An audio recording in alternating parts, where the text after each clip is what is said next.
Welcome to Fight News Now Extra. It's John Pollock with all of today's news for you in mixed martial arts. Today, John Ramdian, Robin Black, and I will discuss a UFC champion deciding to change camps for his next fight. Wanderlei Silva is working towards a motion to dismiss in the lawsuit with the UFC. And we look at the man expected to fight Fedor Emelianenko on New Year's Eve.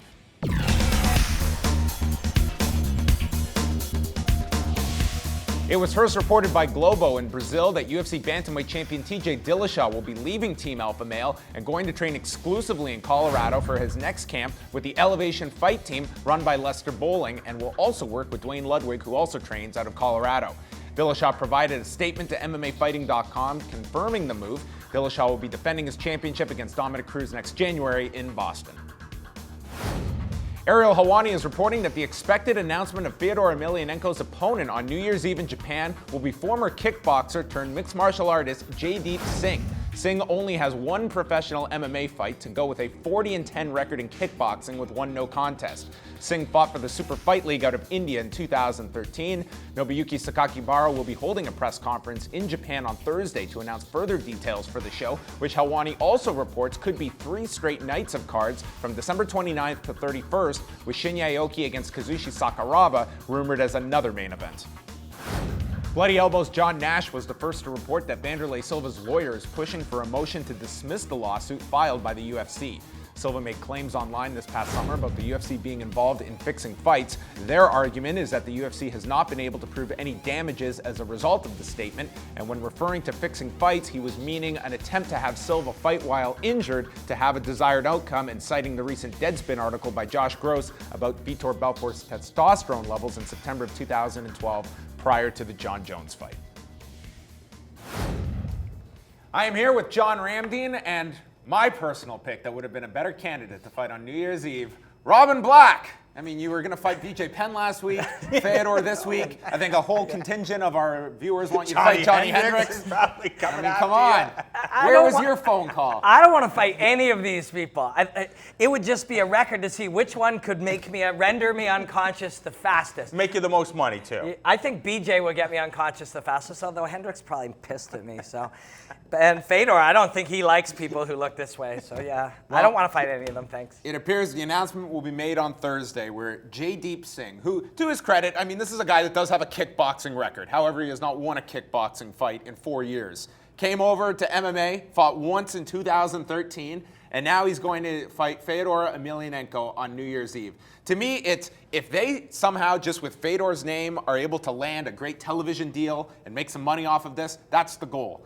I don't think that this guy means anything in Japan. I don't think this guy means anything in North America. This is solely being sold on Fedor, and I don't know if that's enough. I think it might be enough. Again, you look at the fact that Ronda Rousey, it really does not matter who her opponent is. You know, Wayne and I have had this conversation that their numbers would be bigger if it was Cyborg, but it doesn't matter that people want to tune in to see Ronda Rousey. And in Japan, they don't care what's going on in the global landscape. I have friends that have trained in Japan and that have fought in Japan, and they said, yeah, as much as they embrace some of the athletes that put on a show like Wanderlei Silva, they root for the big stars, and Fedor is one of those guys, and they want Fedor to succeed. So the way you guarantee a successful return to mixed martial arts for Fedor is by kind of giving him a softball where fans go and they see him lay him out or gets the submission victory. So it does make sense. I just don't understand why they couldn't have found a Japanese fighter to face off against. That's the thing. I don't think this guy means anything to that marketplace. And let's look back just a few years ago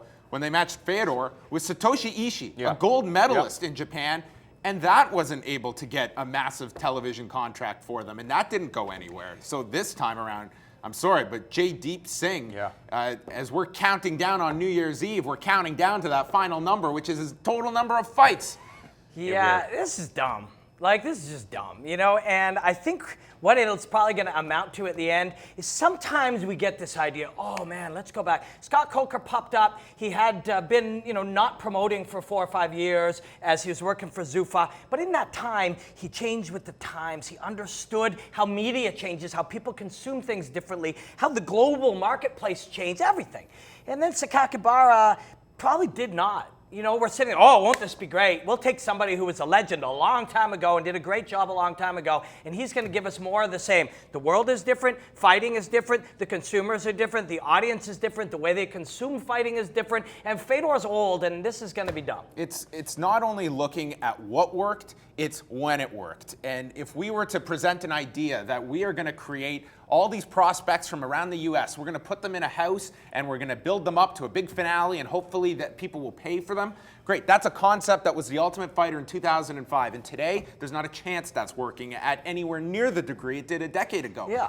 Times have changed. And, and Japan, I think, is just a perfect example of that we're trying to go back and not create anything new and cultivate a new marketplace. I totally understand what you're saying, and I agree 100%. But again, we look back in history, sometimes the things that are old become new. Things go in cycles.